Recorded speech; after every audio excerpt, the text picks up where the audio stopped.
Hoy andamos en cosechar los guineos. Mire, este es un guineo. Enfócala para arriba. Miren. Lo mejor es sembrar. Y les voy a enseñar cómo se corta un guineo.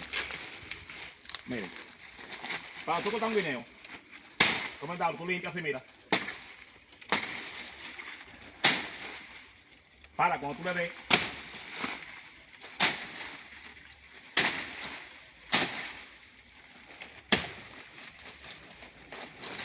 El guineo se va, ¿ves? Tú lo jalas suave para que no se te dañe el guineo.